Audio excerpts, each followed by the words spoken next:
We are at Waroona Park in Bendigo, north central Victoria, Australia, and the date today is the 4th of August 2024.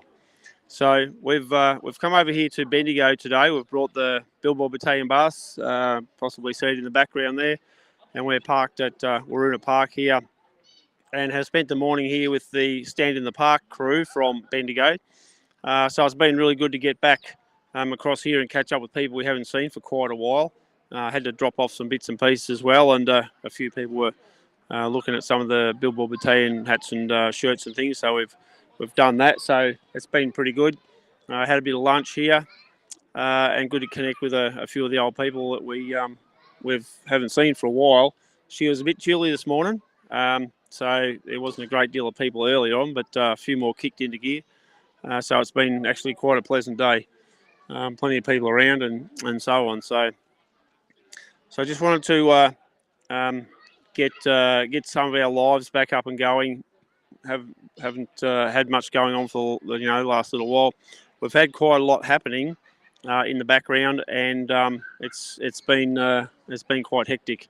So we've just recently we've hosted Rod Culleton and Len Harris in Tongala for one of the tours that they're doing here in Victoria.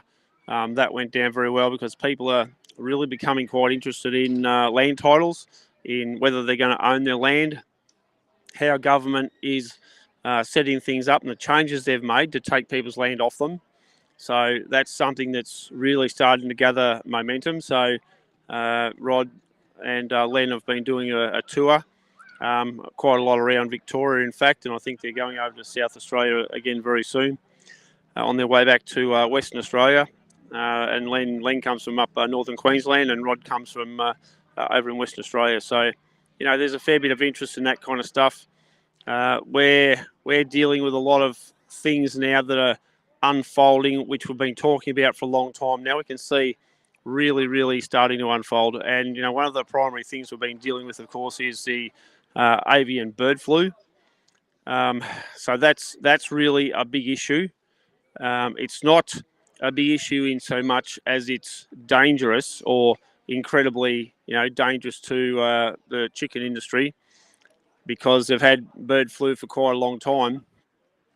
And I've been speaking to a lot of chicken producers, egg producers, and avian bird flu has been around for a long time, and many of these people treat it themselves.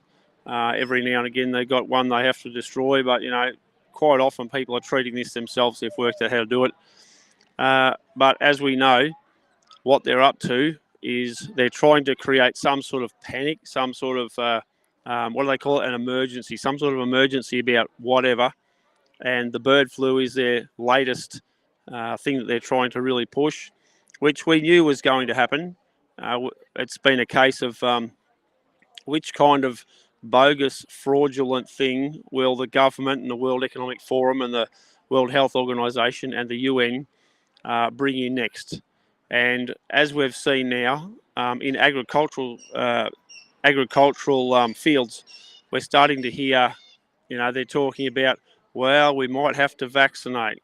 Who saw that coming? We might have to vaccinate chooks, and they're destroying. In Australia, I think that's around about 2 million or something like that chickens that they've destroyed, and globally, who knows how many they've knocked over there. But this is all designed to create the panic and create the fear, put the fear into the agricultural sector, into the chicken industry, and get the public frightened, get the public terrified of some brand new avian flu that's coming along that can all of a sudden infect cattle and then move into humans, and oh God, we're going to have the whole thing happen again. So we've seen this scenario run. We've seen it happen with COVID. We've seen what they did. And if people remember Event 201, where they did a mock of a pandemic, they did a trial run. We're now seeing, and quite a lot of these vets and ag people, so on, are getting sucked into this. They're talking about running some sort of a test, some sort of a scenario where we have to deal with a an avian flu that goes through the whole world and all this other garbage like that. So, we saw that then. They're trying to do the same thing now.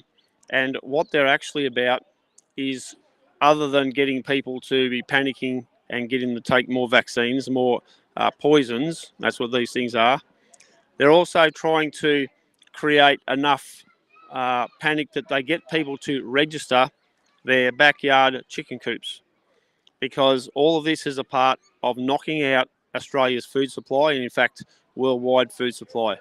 And for those who have their own chooks, they grow their own eggs, then you are now a target. They want to start registering everything under the disguise of some sort of bogus pandemic. And they want to then have the ability to say, look, we've got this bird flu or some other garbage, and they can then come into your place and destroy your chooks and stop you from having your own food. This is all part of the deal. Exactly the same as they want to register your vegetable gardens and so on, so they can come in under some biosecurity lies and garbage and shut down your ability to have your vegetable patches and so on. And I've been talking about this for years, and now we're starting to see it all happen. So that's just a disaster. I also wanted to talk about something that is really big at the minute, is what's happening with the Olympics. We're seeing allegedly, men who have been given clearance to fight against women. And this is just another stretch of the psychotic madness of all this kind of thing. But as some of us understand, and we've been following this kind of thing for many, many years, part of the strategy of the people who are running things in destroying our society is to create, well, we've heard the old saying, divide and conquer. Well, I add another thing to it as a part of a specific strategy, and that is to confuse, divide and conquer, because it's a part of their thing to create confusion amongst the people in society, in communities, where you've got this basket case garbage going on now. You've got supposed men, and that I really find it difficult to think that there are men if they want to compete against women, particularly in physical sports. The swimming in the United States has been a big thing with women swimming over there, with a bloke who's been swimming, in competition against women. Couldn't cut it in the blokes one, so ends up going in and reckon he's a Sheila, my God. But, however, we're seeing also our school kids that are being confused and twisted up and having their brains fried by the school teachers, and also the school system generally, the education system. Once again, this is a specific strategy to turn our kids into basket cases. That is simply what that's about. I remember years ago when this discussion was starting to unfold, and people said, you can't make somebody be something. They're naturally what they are. Well, as it's turned out, that's crap. And I said it back then, you can turn anybody into anything you want. And that's exactly what we're seeing. We're seeing people now being so twisted up in the brain. They don't know if they're Arthur or Martha, quite literally. And it's amazing the amount of kids who are Arthurs who reckon they're Marthas, and the amount of kids who are Marthas that reckon they're Arthurs. So, the whole thing is just a joke. But it is very, very serious. In so much as, we're seeing women being degraded. We're seeing women being turned into just nothings, having no value, having no anything. And I must say that, we've seen a lot of things happen in the past where society has turned men into nothing. Well, now we're seeing society turning women into nothing. And, one of the biggest concerns is that we don't see so many of our women standing up. Where are they? Where are all these women's rights groups and women's libs groups and all this other thing? Well, all them, where are they? Are they fighting for their women? Hell no. There's a very small number, but generally speaking, no, they're not. And if you said to anything about a lot of these women about trans, this and all the rest of that stuff, they'd get stuck into you and defend all that stuff. But Where are they in defending women? Virtually nowhere. We've seen a few here and there internationally, but the general majority is either too weak or too stupid to actually say something, and that's very, very concerning. So they're being turned into just zero. So we need to see our women standing up. I, for one, Billboard Battalion, we are standing up and we're having a red hot crack because I talk about this all the time. And we need to get things back on an even keel, and we need to get people back to being normal. And I'm sorry, but if we're talking about people who are not normal, well, I think we know where that falls, and that's pretty fair and square. But the category is growing, which is very, very concerning for our country, for our families, and for our kids. I just wanted to touch base on something that we've spoken about before, but we really need to speak about it more, and that is in the freedom community, the freedom fighters, if you like.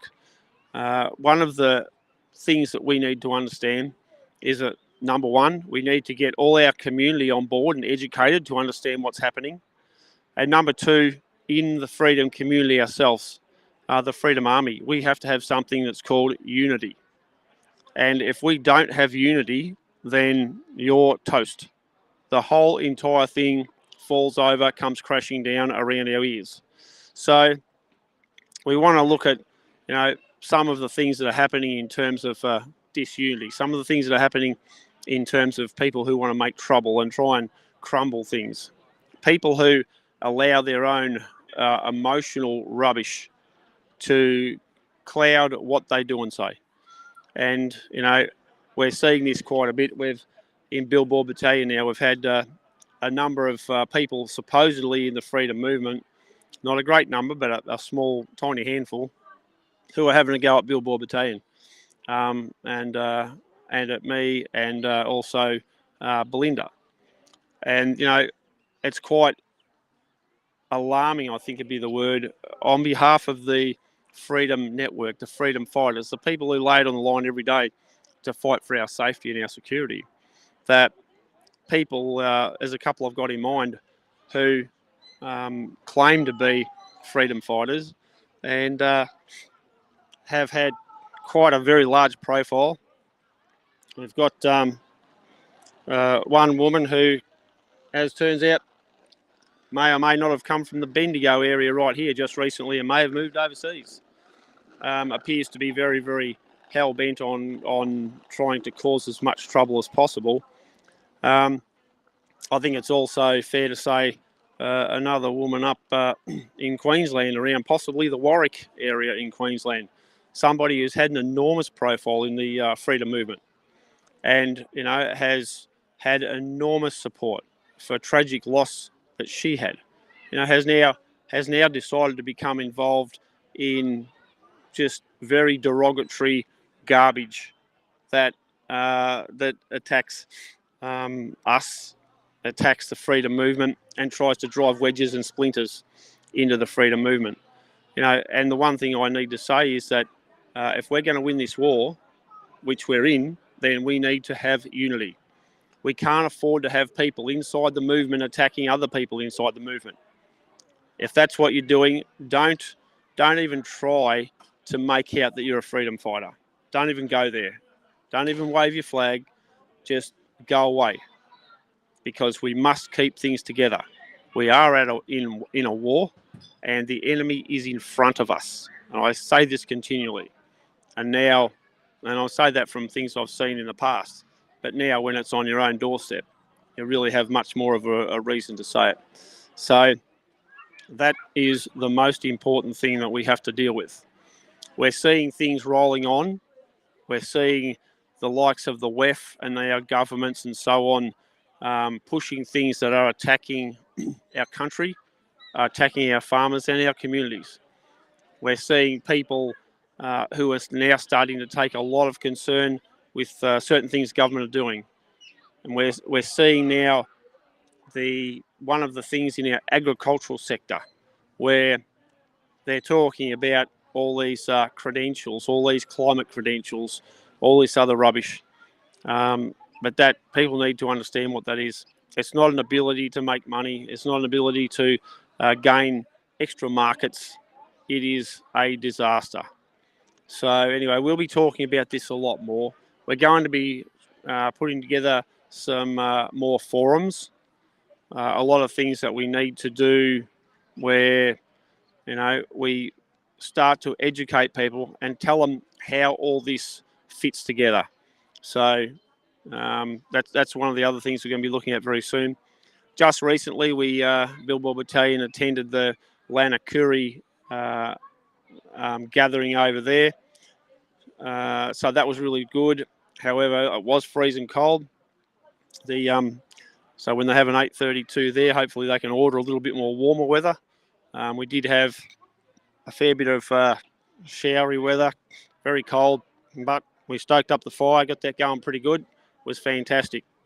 So in talking about stoking up the fire, I want to just review and look at some of the reasons why we do what we do.